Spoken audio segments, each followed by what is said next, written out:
अनुपमा ने जैसे ही प्रार्थना का हाथ थामा और उसे रसोई में लेकर आई, उसके चेहरे पर सुकून की मुस्कान थी।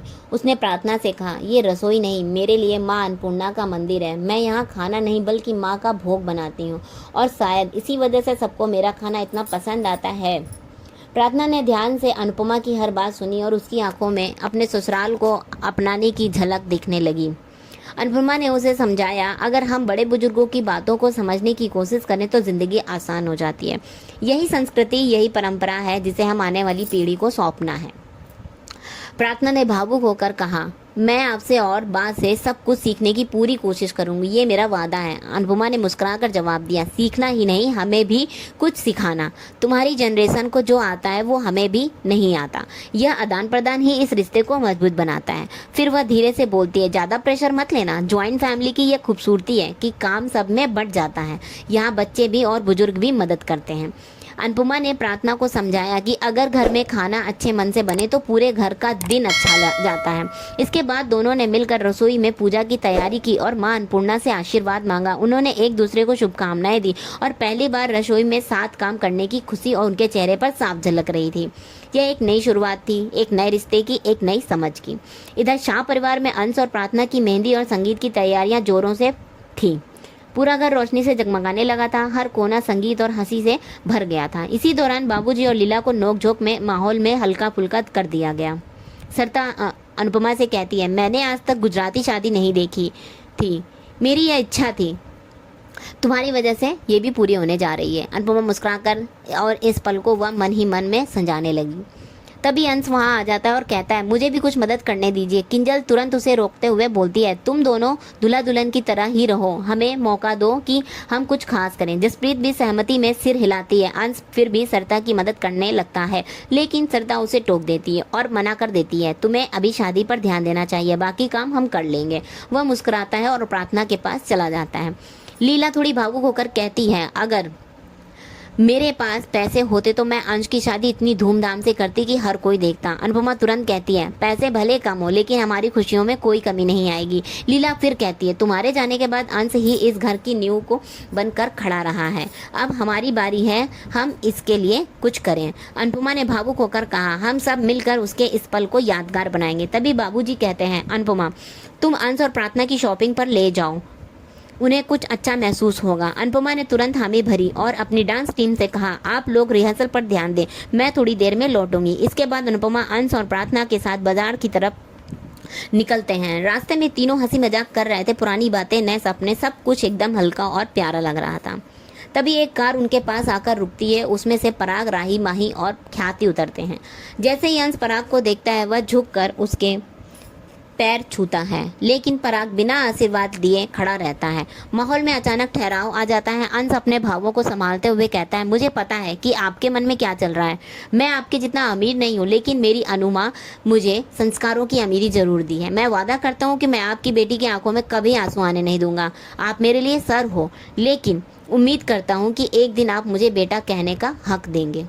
राही सामने आती है और अंश को बधाई देती है। प्रार्थना, जो थोड़ी भावुक हो गई थी, राही से कहती है, तुम मेरे हर दुख में मेरे साथ खड़ी रही हो, क्या अब मेरे खुशी में शामिल नहीं होगी? अंश भी जोड़ते हुए कहता है, शादी में बहनों की जगह कोई नहीं ले सकता, यह भाई और अपनी बहनों का इंतजार करेगा। ख्याति उनकी बातों को नज़रअंदाज करते हुए कहती है, हमें अब चलना चाहिए। पराग और उसका परिवार वहाँ से रवाना हो जाते हैं। उसके जाने के बाद एक पल के लिए माहौल फिर से हल्का होता है, लेकिन तभी प्रार्थना अचानक लड़खड़ाती और गिरने ही वाली होती है। अंश तुरंत उसे थाम लेता है। अनुपमा घबरा जाती है और पूछती है, क्या हुआ तुम्हें? प्रार्थना धीरे से मुस्कुरा कर कहती, कुछ नहीं, बस थोड़ी कमजोरी लग रही है, शायद थक गई हूँ। अनुपमा उसे प्यार से सहारा देती है और कहती है, अब और कुछ नहीं, सीधा घर चल रहे हैं, आराम करना जरूरी है। अंश उसे अपनी बाहों में उठाकर कार की तरफ ले जाता है और अनुपमा के साथ चल पड़ती है। गाड़ी में ही बैठते ही अनुपमा का चेहरा चिंता से भर जाता है, लेकिन उसकी आंखों में विश्वास भी झलकता है। विश्वास इस रिश्ते में, विश्वास इस नई शुरुआत में। वह जानती थी कि आने वाले दिन आसान नहीं होंगे, लेकिन उसकी परवरिश, उसका प्रेम और उसका विश्वास इन बच्चों पर हर मोड़ पर संभाल लेगा। तभी अंश ने झुककर प्रार्थना को संभाला और उसके पैरों की चोट को देखने लगा। उसकी आंखों में चिंता साफ झलक रही थी। दूर खड़ा पराग यह सब देख रहा था। उसकी निगाहें अंश की हर हरकत पर थीं। अनुपमा ने पराग की ओर देखा, लेकिन वह बिना कुछ कहे वहां से चला गया, जैसे उसके दिल में कोई उधेड़ बुन चल रही हो।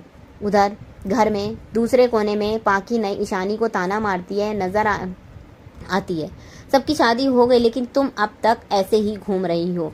मेरी बात नहीं मानी, ना ही कोई अमीर लड़का ढूंढ पाई। ईशानी थोड़ी झेपते हुए कहती है, मुझसे गलती हो गई दीदी। इस पर पाकी सलाह देती है, मीता के पार्लर में जो उसकी अमीर दोस्त आती है उसके बेटे से बातचीत शुरू करो, देखना फायदा होगा। ईशानी इस बार उसकी बात मान लेती है। इसी दौरान जसप्रीत और दीपा वहां आती हैं और कहती हैं कि उन्हें कुछ जरूरी सामान चाहिए। पाकी तुरंत ताना मारते हुए बोलती है, बाबूजी ने घर को धर्मशाला बना दिया। जसप्रीत मुस्कुराकर जवाब देती, धर्मशाला में कम से कम साफ सफाई भी तो होती है। पाकी चिढ़कर कहती है, तो फिर वहीं जाकर रहो। जसप्रीत बिना चिल्लाकर विचलित हुए कहती है, हम यहाँ बाबूजी के कहने पर आए हैं, और जहाँ तक बहस का सवाल है उससे अच्छा है कि तुम अपनी खुफिया प्लानिंग में लगी रहो। पाकी चौंक जाती है, लेकिन कुछ कर नहीं पाती। इतने में जसप्रीत पाकी के पास रखे महंगे ब्यूटी प्रोडक्ट पर नजर डालती है और कहती है, यह सब तो तुम्हारी हैसियत से बाहर है, फिर तुम्हारे पास कैसे आए। पाकी भड़क जाती है और बहस शुरू हो जाती है, लेकिन अंत में जसप्रीत वहां से चली जाती है। दूसरी ओर अंश और प्रार्थना अपनी मेहंदी और संगीत के फंक्शन के लिए सजाए गए बोर्ड को देखकर मुस्कुरा उठते हैं। अंश कहता है, काश कोठारी परिवार भी इस फंक्शन में आए। प्रार्थना उसकी आंखों में झांकती है और कहती है, मैं भी चाहती हूँ कि दोनों परिवारों के बीच की दूरी खत्म हो जाए। तभी सरिता की पीठ में दर्द होने लगता है। जसप्रीत उसे चिढ़ाते हुए कहती है, तुमने तो डांस भी नहीं किया, फिर भी दर्द कैसे हो गया। सरिता जवाब देती है, मैनेजर की जिम्मेदारी उठाना आसान नहीं होता, उसमें भी मेहनत लगती है। अनुपमा भी सरिता की इस बात का समर्थन करती है और कहती है, वो सही कह रही है, उसको मैनेज करना कोई आसान बात नहीं होती। इसी बीच तोसू कुल्फी लेकर आता है और सबको थमा देता है। वह कहता है, इतनी मेहनत के बाद सबको कुछ मीठा मिलना चाहिए। लीला तंज कसती है, मैं खुद भी कुछ मेहनत कर लिया कर। तोसू हंसते हुए कहता है कि वीडियो बनाना भी मेहनत है। किंजल बोलती है, तुमसे वीडियो बनाने के लिए किसी ने कहा नहीं है। तोसू मुस्कुरा कर कहता है, मैं तो ये अपनी मर्जी से कर रहा हूँ। फिर भी वह सबको कुल्फी बांट देता है। वहीं सरिता अंश और प्रार्थना की मेहंदी के लिए तैयार किए हुए गए सरप्राइज की बात मुंह से निकाल देती है, जिस पर जसप्रीत तुरंत उसे डांट देती है। बाद में जसप्रीत अनुपमा से शिकायत करती है कि रिहर्सल सही से नहीं हो पा रही है। अनुपमा कहती है, रिहर्सल हमारे लिए बहुत जरूरी है, मैं कल आगे ऑर्गेनाइजर से मैं बात करूंगी। सरिता जोड़ती है, शादी के बाद की फाइनल है, इसलिए हर मिनट की तैयारी जरूरी है। तोशु चुटकी लेते हुए पूछता है, फाइनल के लिए कोई भी स्ट्रेटेजी बनाई है या नहीं। सरिता बताने लगती है, लेकिन जसप्रीत उसे फिर टोक देती है। सरिता माफी मांग लेती है। थोड़ी देर बाद लीला अनुपमा से पूछती है, क्या तुम फाइनल के बाद चली जाओगी, क्या तुम रुक नहीं सकती। अनुपमा थोड़ी असहज हो जाती है। अंश, किंजल और प्रार्थना भी उसे रोकने के लिए कहने लगते हैं। अनुपमा के चेहरे पर भावों का तूफान चलने लगता है, लेकिन वह मुस्कुराकर बात को टाल देती है और कहती है, चलो अब सोने का वक्त हो गया है। अब अपने कमरे की ओर बढ़ जाती है। अनुपमा जैसे ही कमरे में पहुंचती है और दरवाजा बंद करने लगती है, उसे अचानक से कुछ अजीब महसूस होता है, जैसे कोई उसे देख रहा हो। वह बाहर देखने जाती है और देखती है कि मेहंदी फंक्शन के बोर्ड पर कीचड़ की बॉल आकर लगती है। वह हैरान हो जाती है और सोचती है, इतनी रात को तो बच्चे भी नहीं खेलते, फिर ये किसने किया। उसे यकीन हो जाता है कि यह जानबूझकर किया गया है। इसी बीच गौतम छुप कर अनुपमा को देखता है और बड़बड़ाता है, कल के फंक्शन में 4 चांद लगा दूंगा अपने तरीके से। लेकिन जैसे ही वह वहां से जाने लगता है, कीचड़ की एक बॉल उसके सिर पर टकराती है। वह चौंक कर इधर उधर देखने लगता है, लेकिन बार बार कीचड़ की बॉल उस पर गिरती है। वह घबरा जाता है। तभी अनुपमा सामने आ जाती है और गुस्से से कहती है, तुमने ससुराल में रहना है तो सीख लिया, लेकिन अपनी औकात में रहना नहीं सीखा। वह अब उसकी उंगली उसे धमकाते हुए कहती है, मेरी थप्पड़ की गूंज याद है ना तुम पर, जैसे लोग एक थप्पड़ से नहीं सुधरते। गौतम बुरी तरह चौंक जाता है। अनुपमा फिर कहती है, अगर तुमने अंश और प्रार्थना की शादी में जरा भी खलल डाली तो इस बार मैं तुम्हारी चमड़ी उधेड़ दूंगी। गौतम डर के मारे पीछे हटता है और अनुपमा दरवाजा बंद करके अंदर चली जाती है। इस झटके के बाद अगले दिन फंक्शन में रंग भरने वाला था। अंश अपनी बहन को इंतजार कर रहा होता है और तभी राही, माही और परी वहां पहुंचती हैं। सबकी आंखों में खुशी झलकती है, लेकिन पाकी चुपचाप राही के पास जाकर उसे जसप्रीत और भारती के खिलाफ भड़काती है। राही मुस्कुराते हुए जसप्रीत की ओर देखती है और इनडायरेक्टली उसे डांस का चैलेंज दे देती है। जसप्रीत भी पीछे नहीं हटती और उसकी मुस्कान के साथ चैलेंज स्वीकार कर लेती है। फंक्शन की शाम अब और भी रंगीन होने वाली थी। इसके बाद आगे का वीडियो देखने के लिए हमारे चैनल पर बने रहें। चैनल पर नए हैं तो सब्सक्राइब करना बिल्कुल भी ना भूलें।